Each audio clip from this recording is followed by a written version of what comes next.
Bonjour, Benoît Paré, je suis président du Centre de traitement de la biomasse de la Montérégie.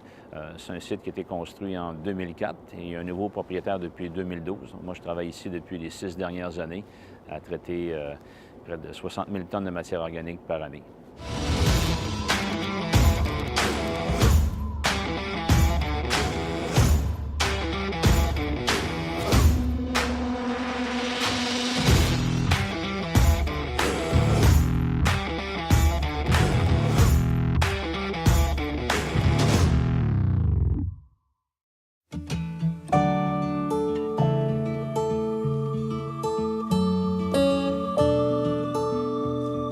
Le CTBM, c'est un acronyme qui signifie Centre de traitement de la biomasse de la Montérégie.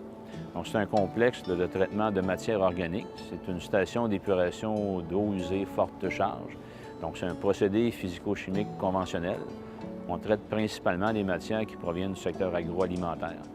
Donc, c'est de la digestion en type aérobie. Donc, on utilise des bactéries pour digérer la matière pour produire un engrais fertilisant. Le site avait été construit en 1999 par un cultivateur de la région. Donc, à l'époque, il y avait simplement 2 grosses fosses et un garage. Mais en 2004, le SNC a racheté les permis, donc les certificats d'autorisation pour exploiter une usine de traitement de matière. Et on a obtenu des permis pour traiter ici en moyenne 70 000 tonnes par année. Donc, en 2004, le SNC a investi près de 12 millions de dollars pour créer un complexe de traitement de matière organique. Donc, ça fait près de 14 ans qu'on est en affaires ici. Commençons à travailler avec du biologique. Donc, le biologique, c'est quelque chose qui n'est pas constant, qui n'est pas stable, ça a sa propre réaction.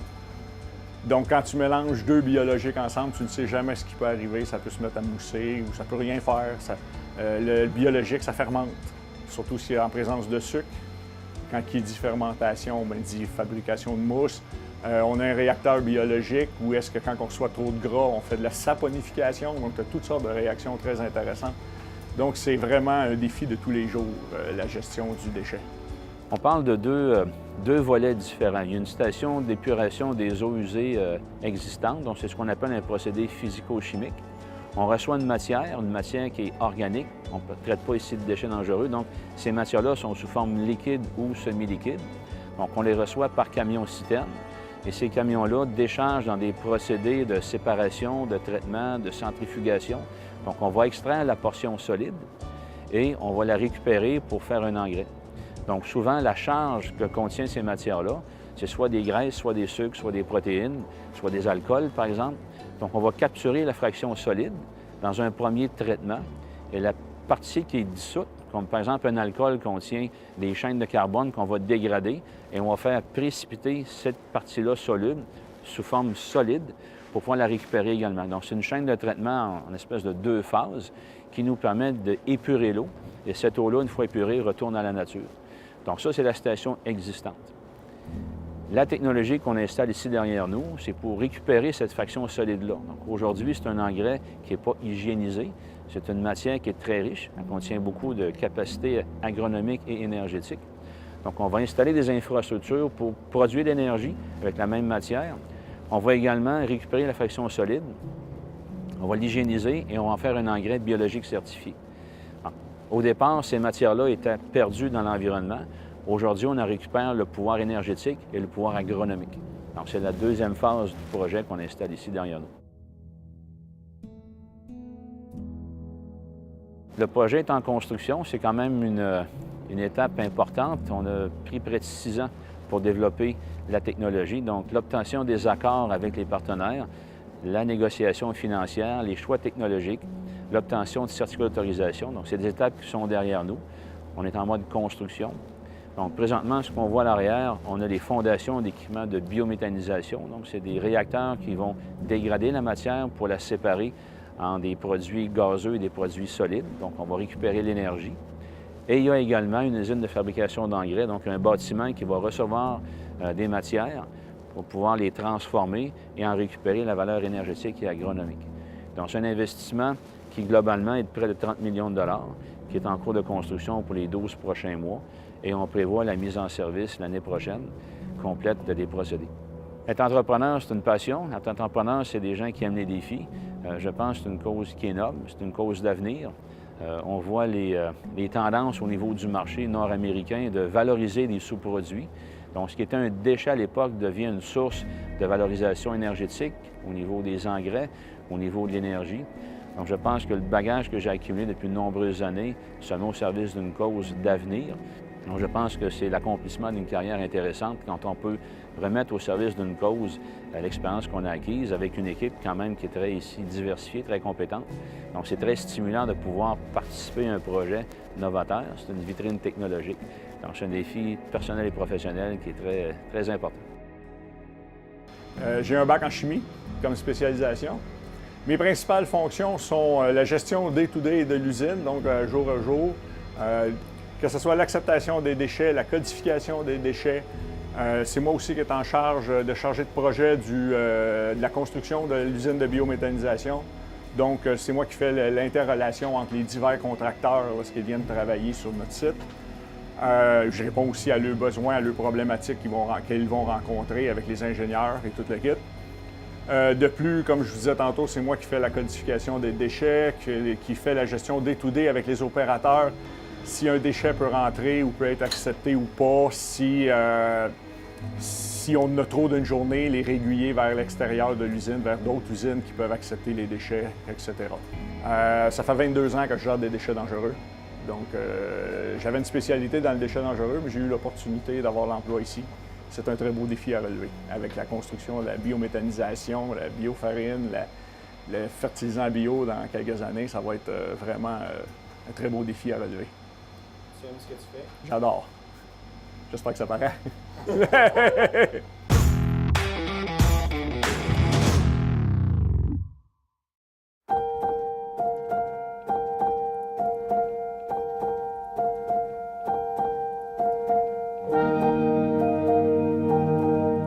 Il y a beaucoup de compétition sur des technologies alternatives parce qu'évidemment, les gouvernements investissent dans les nouvelles filières, que ce soit en Ontario où on subventionne la production à la ferme pour de la biométhanisation à raison de 16-17 sous le kilowattheure, que ce soit le gouvernement provincial qui finance beaucoup des projets municipaux à hauteur de grandes subventions pour favoriser la gestion des matières organiques.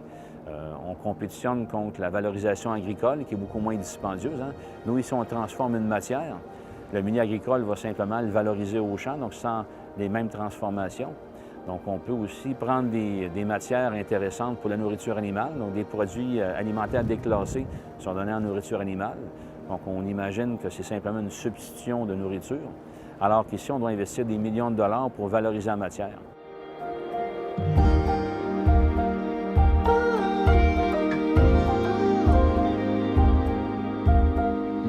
Mais en même temps, quand on se spécialise, les produits à la sortie, les extrants, il y a une meilleure rentabilité. Quand on réussit, on a le savoir-faire pour pouvoir les transformer en produits de spécialité. Donc oui, il y a de la compétition, mais au même moment, on réussit quand même à aller chercher une niche qui est en croissance, donc une meilleure rentabilité quand on se spécialise.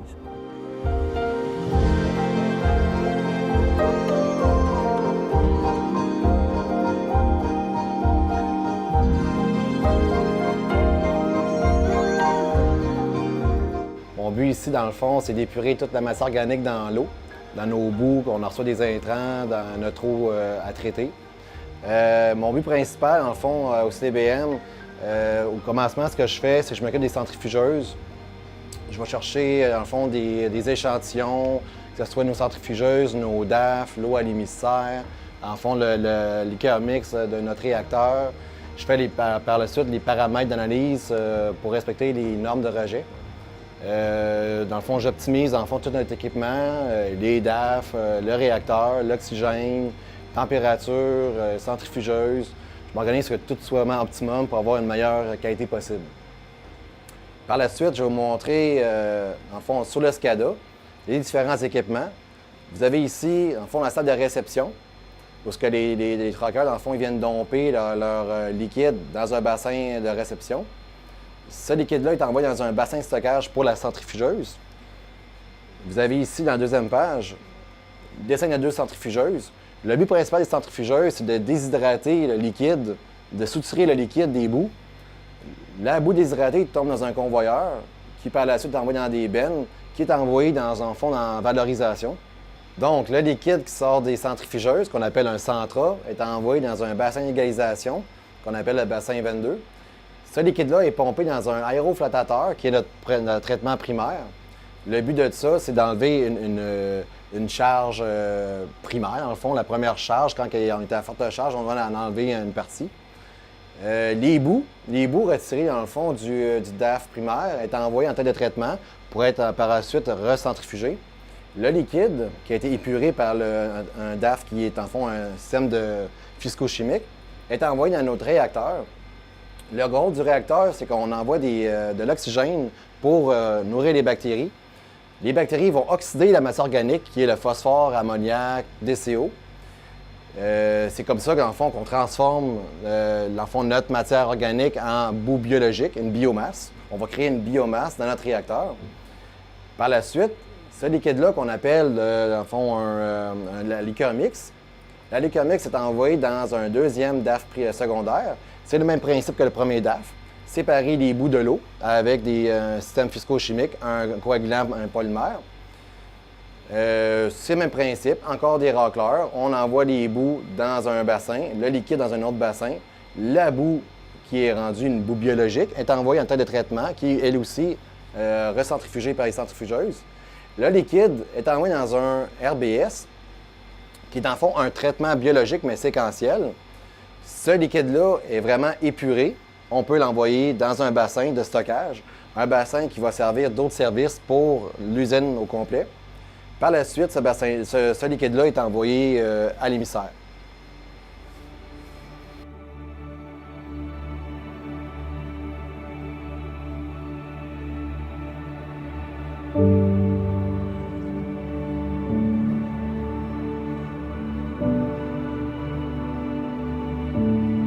Il faut constamment innover dans notre domaine parce qu'évidemment, on le sait au Québec, on a un défi de rétention de main-d'œuvre, donc la main-d'œuvre spécialisée est de plus en plus rare.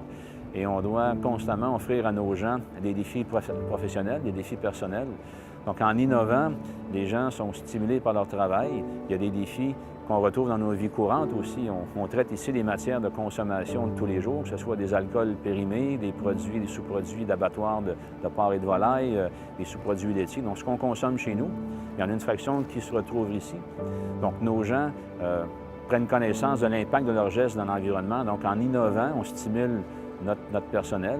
Puis ça nous permet aussi d'avoir la rétention des meilleurs candidats potentiels dans notre domaine. Et à ce moment-là, on se démarque de travaux plus routiniers. Donc, à ce moment-là, on est dans un milieu compétitif, mais en innovant, je pense que c'est la fibre entrepreneuriale qu'on développe chez nos gens qui nous permet de continuer de rester en affaires.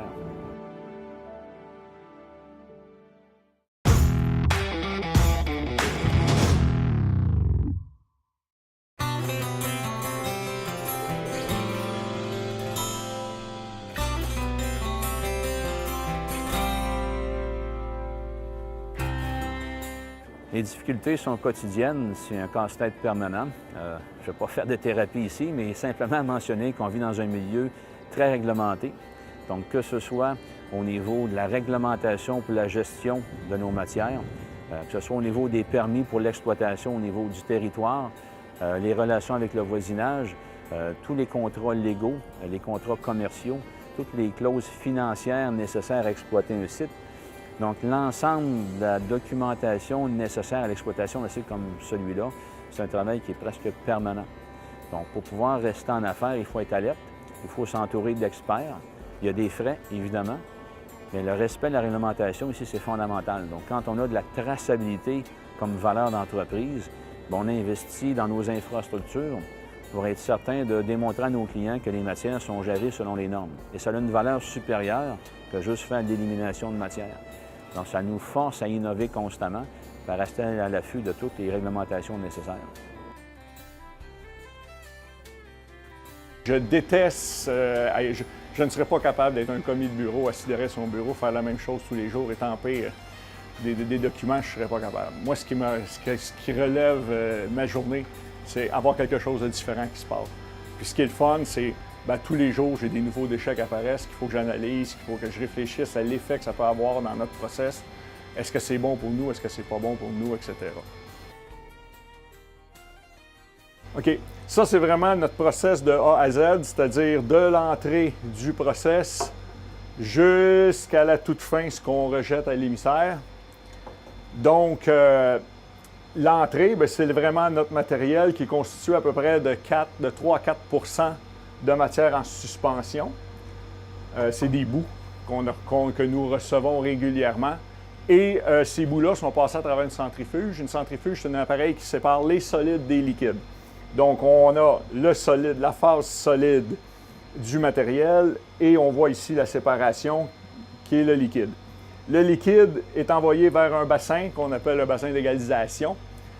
Ce bassin-là est passé à travers un autre DAF, un DAF. Le DAF, c'est une unité Dissolved Air Flotator. Le Dissolved Air Flotator, c'est un terme anglophone on pousse des microbulles dans le fond du bassin pour faire relever le solide, parce que lorsqu'on rajoute les chimiques, on sépare une autre fois les restants de solides des liquides. Avant d'envoyer le liquide, le solide est retourné à la tête de traitement. Le solide est envoyé vers la tête de traitement. On voit qu'il y a une très belle séparation. Et le liquide est envoyé vers nos bactéries. Les bactéries, le bioréacteur, c'est un peu comme un estomac d'être humain. Nous ingérons de la nourriture, nous dégageons de l'énergie, du CO2 en respirant de l'oxygène et nous éliminons des solides et liquides. Les bactéries, c'est le même process. Nous leur donnons de la bouffe, le restant de solide qu'il y a en base de carbone. Et ce carbone-là est digéré par les bactéries qui dégagent du CO2, de la chaleur et un solide. Que le solide est repassé à travers un deuxième DAF. On avait le DAF le premier, le deuxième, qui est celui-là, qu'on voit c'est solide. Et le liquide est ensuite envoyé vers le RBS, donc le liquide qui sort du DAF vers un RBS, qui est un mini biologique, pour ensuite être rejeté aux normes, être rejeté à l'émissaire en respectant nos normes émises par le ministère de l'Environnement, nous sommes normaux au niveau des matières en suspension, par exemple, les phosphores, les nitrates, les nitrites, donc l'azote, et la DCO. C'est le carburant nécessaire. S'il n'y a pas de passion, il n'y a pas de travail. Parce qu'évidemment, c'est un ensemble de défis. Quand on rentre le matin, on sait qu'on aura des défis qui sont très complexes, fait qu'on n'est pas déçu. On a toujours des défis à l'auteur de nos attentes. C'est ça qui nous permet de rester stimulés. C'est de la formation continue. Quand on travaille avec des avocats, par exemple, il y a eu des périodes ici, on avait 5-6 avocats sur plusieurs dossiers. Le monde légal, c'est un monde qui est très particulier. Il faut apprendre le vocabulaire des avocats. Quand on travaille avec des financiers, c'est un vocabulaire complètement nouveau.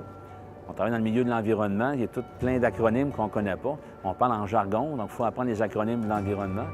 Après ça, on travaille dans d'autres domaines, c'est un nouveau vocabulaire. Donc, il y a beaucoup de réglementations et d'acronymes. C'est comme une école d'apprentissage en continu. Donc, c'est ce qu'on fait ici. Je vous dirais, si on résume de façon très, très concrète, ces projets-là ne sont pas possibles sans un soutien financier d'un homme d'affaires qui s'appelle M. Serge Gendron. M. Gendron est le président du groupe AGF, donc spécialisé dans l'acier d'armature, une entreprise de plus de 3000 personnes, à peu près 10 milliards de chiffre d'affaires. Et j'ai eu le privilège de connaître M. Gendron il y a une dizaine d'années. Et il a cru en moi, il a cru en l'équipe, il a cru au projet. C'est un peu pour lui un retour à la société en investissant, en se divertissant parce qu'évidemment, on comprend que gérer les matières organiques, on est loin de l'acier d'armature. Et c'est un privilège d'avoir travaillé avec ce monsieur-là parce que c'est une personne qui est évidemment dynamique, passionnée, mais en même temps qui prend des capitaux propres pour investir dans une technologie à risque, dans un marché en croissance.